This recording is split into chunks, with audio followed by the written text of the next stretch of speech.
Então, nessas duas ações penais,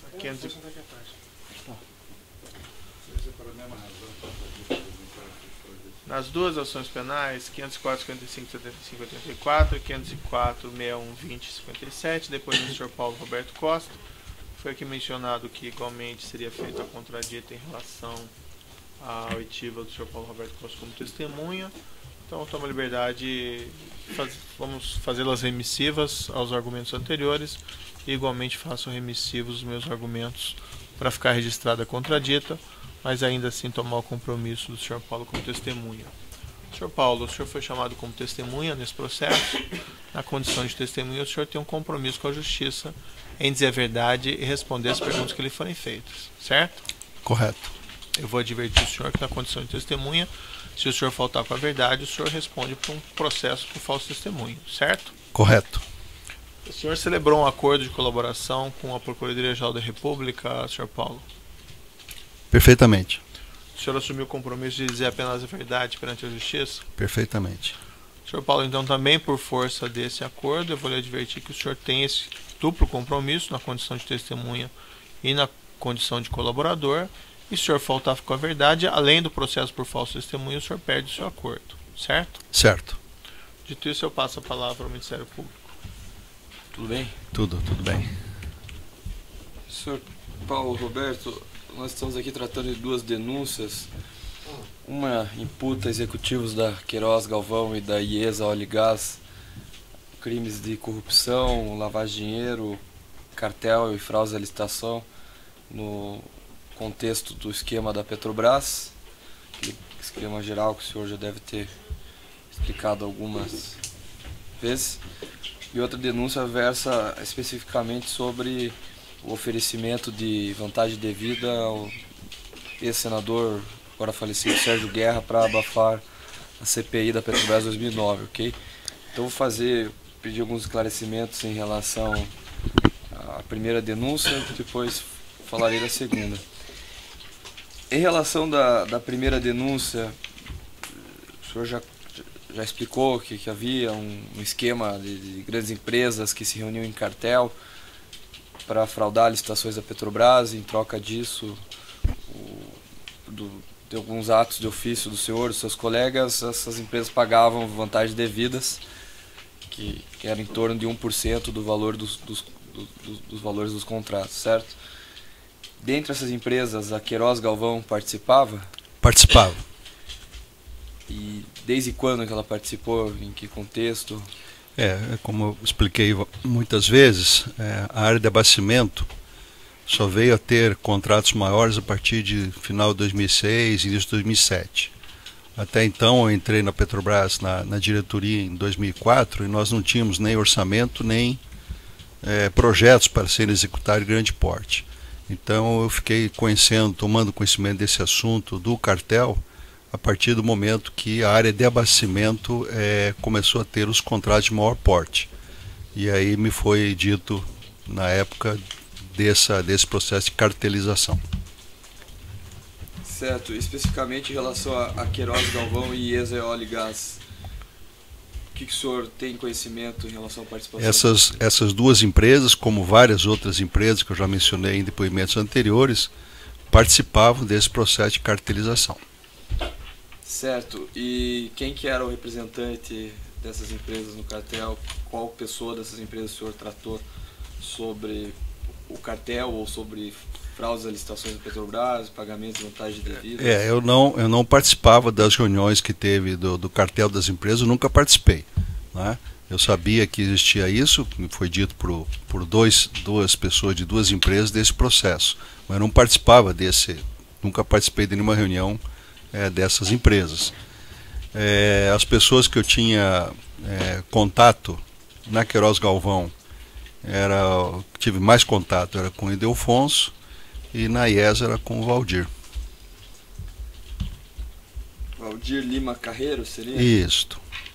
Certo. O senhor Otton Zanoide Moraes Filho, da Queiroz, o senhor tratou alguma vez? Também tive contato com ele, mas o maior contato que eu tinha era com o Ildefonso, mas tive contato com ele também. O Otto Garrido, da IESA Oligás, o senhor tratou sobre isso também? não tenho lembrança, talvez sim, porque quando as pessoas iam lá em reuniões, iam várias pessoas, então possivelmente talvez eu tenha participado de reunião. Mas que eu me lembro mais, a maior parte dos contatos que eu tive foi com o Valdir. Certo. Ainda voltando a Queiroz Galvão, o senhor Augusto Amorim, o senhor já dependeu Também teve lá em reuniões com a gente lá dentro da companhia. para tratar desse assunto.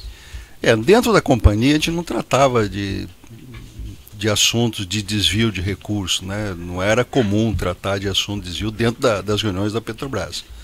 Tratava-se de obras, de licitações, quando é que ia ter licitação, quando é que não ia ter, quando tinha que fazer rebid, tribid, quadribid, aquele negócio todo, né? Mas eu não me recordo que a gente tenha discutido valores indevidos dentro da companhia. Eu não me recordo. Não, mas pode ter ou ocorrido. Em outros lugares? Ah, sim. E tinha conhecimento, em outros termos? O senhor Sim. O Tinha. senhor Petrônio Braz, o senhor conheceu? Não me recordo. André Gustavo de Farias Pereira? Também não me recordo. Certo. Entre as fraudes imputadas em denúncia está as licitações da refinaria Abreu e Lima e Comperge. Essas duas obras estiveram dentro do escopo do cartel que fraudou a Petrobras? Estiveram, sim. E tanto IESA quanto Queiroz Galvão participaram de discussões relativas a isso? Eu não tenho a lembrança aqui de contrato por contrato, mas essas empresas que participaram de obras, quer seja no Comperge, quer seja na refinaria Abreu e Lima, que eram empresas do cartel, houve pagamento ilícito nesses contratos. Eu não posso aqui especificar contrato a contrato, que eu não vou me lembrar. Certo, e essa prática de pagamentos era uma prática sistematizada ao longo dos anos, entre 2004 e 2012, mais ou menos? Como falei anteriormente, quando eu entrei na diretoria em 2004, a área de abastecimento não tinha nem contrato de grande porte, nem projeto, nem orçamento. Então eu fiquei sabendo desse processo de cartelização lá para o ano 2006, segundo semestre, alguma coisa de 2006 para frente. Porque eu não tinha na área de abastecimento nem contrato, nem orçamento para execução de obras de grande porte. Certo, mas era uma prática sistemática e habitual. Quando eu fiquei sabendo a partir dessa data, sim. Agora, se já tinha antes, não posso aqui afirmar. Certo. E possivelmente sim, mas eu não tenho como afirmar. Como é que o senhor recebia essas vantagens devidas em relação a Queiroz Galvão e a IESA?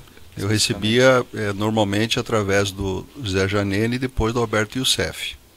E teve algumas coisas que, acho que se eu não me engano, da Queiroz Galvão também recebi alguma coisa através do Fernando Soares.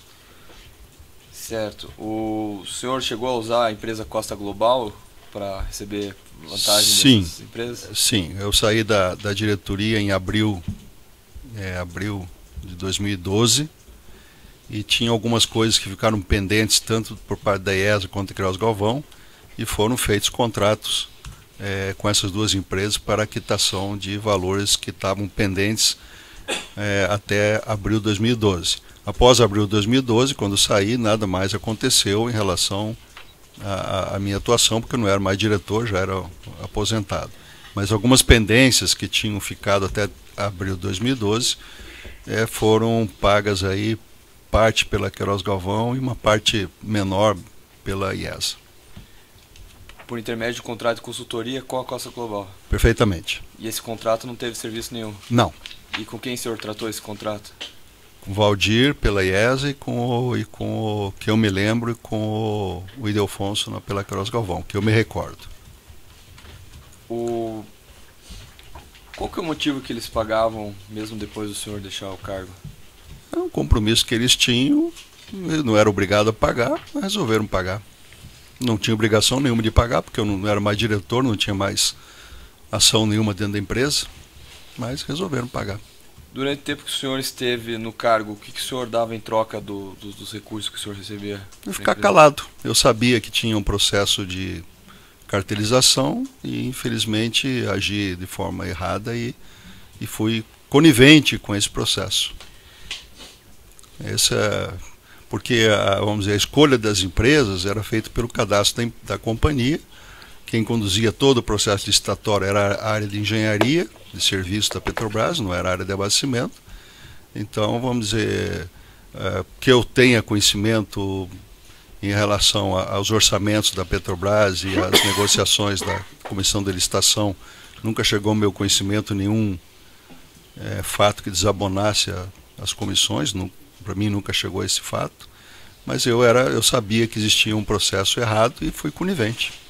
O senhor influía nos convites das licitações? Não, porque justamente o que eu falei, o cadastro da Petrobras para esse tipo de obra eram obras de grande porte, o número de empresas era reduzido, né? A influência que eu tive, acho que foi em 2010, que eu resolvi fazer uma pressão junto à área de serviço para incluir novas empresas que não pertenciam ao cartel. Isso eu fiz.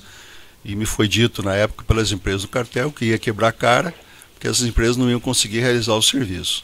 Na realidade, algumas conseguiram e outras realmente não conseguiram. Os contratos foram rescindidos e não conseguiram realizar.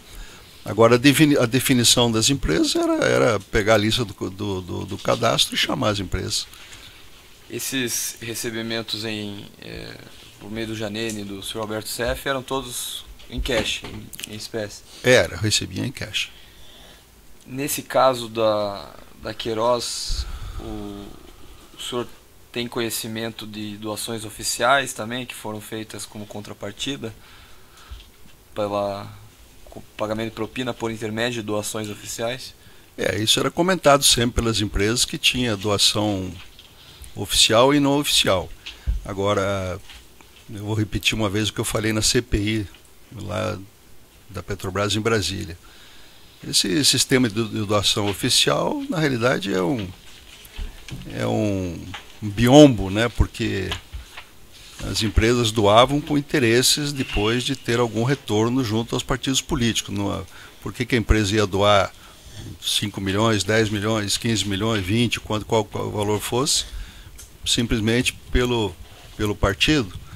E ainda mais, se for pesquisar, as empresas doavam para partido de um lado, partido do outro lado. Então, não tem ideologia política em relação a uma doação. Tinha interesses realmente que depois, no futuro, alguns fatos fossem beneficiados para a empresa. Isso eu falei lá na CPI em Brasília, lá, acho que foi, sei lá que ano, 2014, acho que foi. Certo. O senhor Fernando Soares, ele mencionou que uma certa oportunidade o senhor pediu para ele fazer uma espécie de cobrança ao Augusto Costa de coisas que não estavam sendo acertadas em relação a Queiroz Galvão. O senhor se recorda disso ou não? Não me recordo, mas é possível que eu tenha feito essa solicitação a ele. Mas não, detalhes eu não me recordo, mas é possível que eu tenha feito essa solicitação. E ele, você poderia explicar qual que era a função dele nesse esquema? Ele substitui Alberto Seff, ele atua paralelamente, como é que... Não, ele tinha um relacionamento muito bom com o pessoal da Queiroz Galvão. Então teve, se não me falha a memória, teve algum lapso de tempo aí que ele ficou atuando mais em relação a Queiroz Galvão e o Seff deixou de atuar pelo relacionamento que ele tinha. Se não me falha a memória, foi isso que aconteceu. Teve uma aproximação maior do Fernando Soares com a Queiroz Galvão e o Seff ficou um pouco afastado desse processo. E os pagamentos dele também ele repassava em espécie para o senhor? Sim.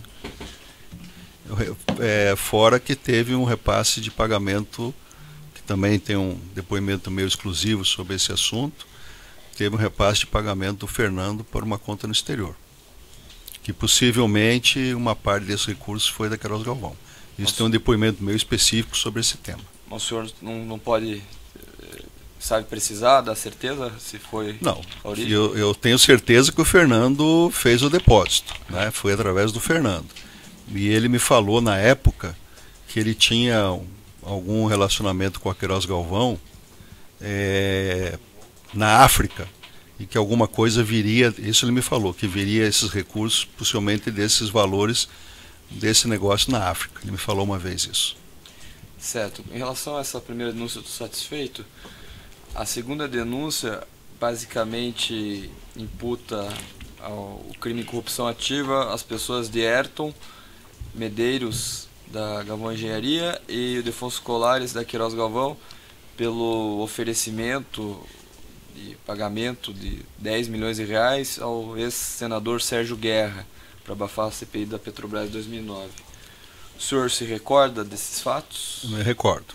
Pode nos descrever o que aconteceu na época? Vou também colocar aqui, tem detalhado já em depoimento meu prestado aqui ao juízo. A primeira vez que eu vim tomar conhecimento desse assunto, foi marcada uma reunião pelo deputado Eduardo da Fonte, no hotel lá no Rio de Janeiro. Está detalhado isso no meu depoimento, já não me recordo que hotel que era, mas eu falei no depoimento. E quando eu cheguei lá no hotel, para surpresa minha, estava o deputado e o senador. E eu sabia que o senador não era situação, era oposição. Aí estranhei, porque o PP na época era a situação e o PSDB era oposição. E nesse evento foi feita uma solicitação, né, pelo senador de um apoio para eles lá para o partido, para que a CPI não fosse adiante. Depois nós tivemos, se não me falha a memória, mais 2 reuniões em hotéis lá na Barra com o Eduardo da Fonte e com o senador. E aí teve um evento num escritório que o Fernando Soares arrumou lá no Rio de Janeiro, onde houve a participação então do senador, do deputado, do Ildefonso, do Ayrton da Galvão. E nesse evento ficou acertado então que iria ser efetuado um pagamento nesse valor de 10 milhões para que o senador desse vamos dizer, um fim na dita CPI lá da época. Certo. E qual razão o senhor pediu o empréstimo da sala ao senhor Fernando Soares? Que ia ter uma reunião com eles e, se eu não me falha a memória também, eu estava acho que de férias e eu não tinha local para fazer essa reunião, por isso que eu pedi esse espaço para ele. Certo. E quem que participou dessa reunião? Participou eu, o Fernando, o senador, o deputado, o Ildefonso, o Ayrton, essas pessoas que eu me lembro agora nesse momento. Certo. E qual que foi o objeto das conversas? Foi exclusivamente a CPI? O objeto era arrumar o valor de 10 milhões para repassar para o senador. Esse era o objetivo, era esse. Isso era falado de forma ostensiva ou de forma acho implícita? Que era meio que implícito, não era. Eu não me recordo agora, né, de detalhes da reunião, mas tem uma gravação aí sobre essa reunião, específica sobre a reunião, né? Eu já cheguei a ver essa gravação depois, que me foi mostrado, acho que pela Polícia Federal. Certo. E havia essa câmera que fez a gravação, ela se encontrava, todos viam ela na sala ou ela era escondida? Como é que era? Olha, eu só vim saber dessa gravação bem mais recente, eu nem sabia que tinha câmera na sala, não sabia.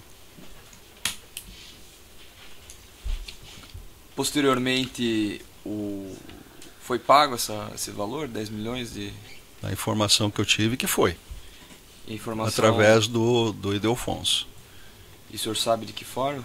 Não tenho conhecimento. Apenas me falou que tinha sido quitada essa parcela.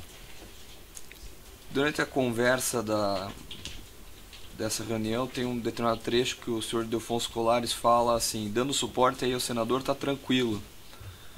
O que é esse suporte ao senador? É o valor que ele precisava lá, que ele tinha pleiteado para o partido. E esse pleiteado pelo partido ele distribuiria para outras pessoas dentro do partido? Isso ele não me falou, não tenho essa informação. A informação só que dois políticos participaram, conforme eu já mencionei aqui anteriormente o nome deles. E essa vantagem devida, então, sairia da cota do PP? Saiu da cota do PP, que eu tenha conhecimento, saiu da cota do PP. Que eu tenha referente conhecimento. a quais obras? Esse controle eu não tinha. Quem tinha esse controle era o Janine e depois o Alberto Youssef. Eu nunca tive esse controle. E o fato desse dinheiro ter saído do PP para o PSDB, o pessoal do PP não ficou irritado com? Talvez tenham ficado, mas naquele momento acharam que era conveniente não ter o prolongamento da CPI. Naquele momento talvez isso tenha sido mais importante do que perder esse valor. Qual que eram as principais preocupações em relação a essa CPI? Se não me falha a memória aí, se não me engano, eram valores que estavam sendo checados em relação aos empreendimentos da Petrobras, quer seja, acho que a maior parte era Abreu e Lima aí nessa época, não sei se tinha Compérgio ou não, mas eram valores em relação às obras.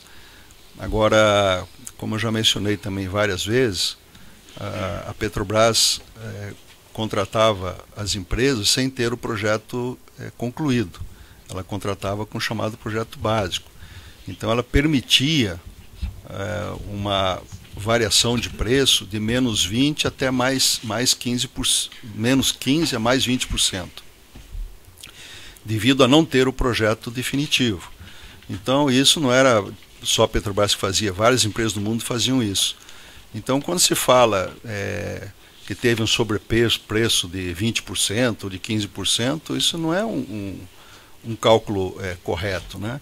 Porque as empresas pagavam um sobrepreço para as entidades políticas e pessoas da companhia entre 0,5%, 1%, 2%, limite 3%.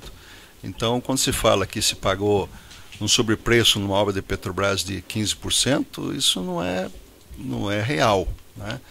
Porque se você entrega um projeto que não está pronto, você tem variação de preço. Então é isso que acontecia. A Petrobras aceitava, a comissão de licitação aceitava variação de preço de menos 15% a mais 20%. Certo. E o senhor se recorda qual que foi o resultado da CPI? Eu acho que acabou encerrando e não deu em nada. É isso que eu me lembro. Eu não tenho lembrança de ter dado alguma outra consequência nesse momento, eu não me lembro. Estou satisfeito, excelência. Obrigado. A senhora de acusação tem perguntas? A defesa de Ildefonso e de Otton. Sim, excelência, temos perguntas. Doutor Paulo Roberto. Pois não. Boa tarde. Boa tarde.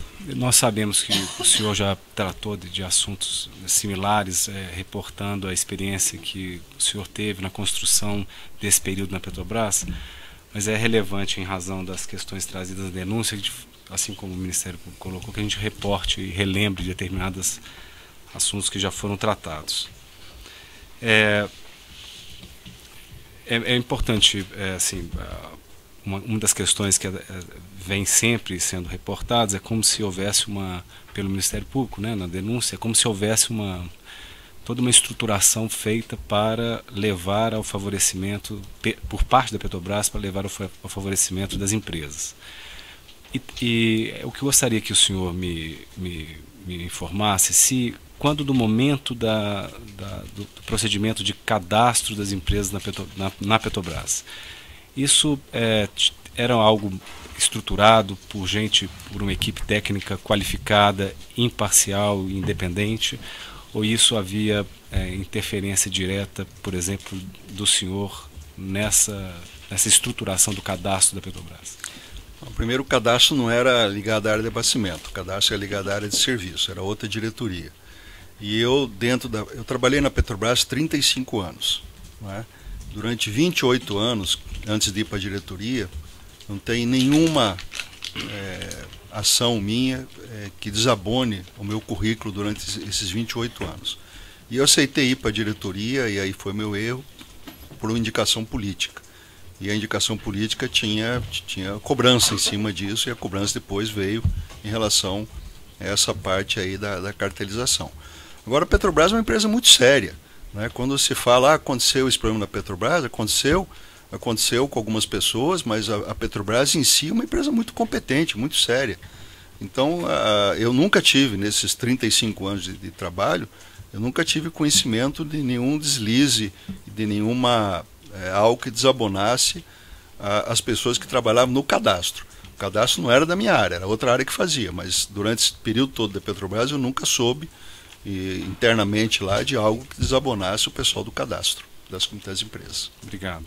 Quando a empresa buscava se cadastrar, ela tinha que atender determinados parâmetros e rates de classificação para que ela fosse posicionada dentro da estrutura da Petrobras para execução de projetos distintos, portes distintos, complexidades distintas? Sim. O cadastro tinha lá previsão de empresas, né, pequenas, médias e grandes, e não só, vamos dizer, na capacidade financeira, mas capacidade técnica, tradição, etc. Então o cadastro era bem completo. Então, para a empresa se cadastrar na Petrobras era uma, vamos dizer, uma situação que requeria muito trabalho para da empresa para comprovar e ela poder ser classificada dentro do cadastro. Quando o senhor chegou à diretoria em 2004, houve um período até 2006 de grande planejamento da Petrobras, pelo que temos conhecimento, né? Esse planejamento envolvia um esforço de construções de muitas obras complexas em alta custo, em grandes valores. O senhor sabe precisar se houve de fato uma projeção e um projeto para a construção de grandes e complexas obras na Petrobras? Sim. Na parte de abastecimento, a Petrobras construiu a última refinaria que ela tinha colocado em operação, foi a refinaria do Vale do Paraíba, em São José dos Campos, no ano de 1980. Então já faziam aí 24 anos aí, em 2004, que a Petrobras não tinha uma refinaria nova. Obviamente que houve ampliações nas refinarias existentes, mas não tinha refinaria nova. E era necessário construção de novas refinarias, porque o mercado estava crescendo de forma rápida, né? A economia estava indo num patamar muito bom aí, a partir de 2006, depois de 2008 teve um problema, 2009 já melhorou e 2010. Então havia necessidade de aumentar a capacidade de refino, porque a Petrobras estava se tornando um grande importador de derivados. Então aí surgiram as duas grandes refinarias, que é a Renest e o Comperj, além de um processo muito grande de melhoria da qualidade dos produtos como a gasolina, óleo diesel, que precisou de várias obras em várias refinarias existentes para a melhoria da qualidade. Bom, e na área de exploração e produção nós tivemos a descoberta, né, do pré-sal em 2006 e houve também então uma demanda grande aí de novos equipamentos, de navios para produção, né, sistema flutuante de produção, de sondas, de uma série de outros equipamentos para a área de exploração e produção. Também na área de gás e energia, houveram novos gasodutos a serem construídos. Então, houve realmente um boom de obras grandes e complexas nesse período da Petrobras. Obrigado. O senhor sabe me informar se existiam muitas empresas aptas naquela ocasião a dar consecução a esse tanto de projetos e plantas a serem construídas? Não, o que a Petrobras tinha no cadastro era, eu não lembro agora o número exato, mas talvez 12 a 15 empresas que tinham capacidade de executar esse tipo de serviço.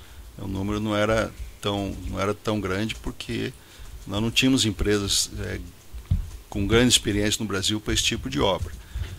A Petrobras já chegou a contratar, na própria área de abastecimento, uma vez a gente contratou uma empresa americana para fazer uma obra lá na refinaria Rio Grande do Sul, na Refap, mas foi muito ruim, porque a empresa vem de fora sem a cultura, sem o conhecimento do trabalhador brasileiro, então traz só a alta gerência para cá e o desempenho foi muito ruim. Então a Petrobras ficou focando nas empresas nacionais que já tinham tradição de trabalho com ela. Vou interromper aqui pelo tamanho do áudio.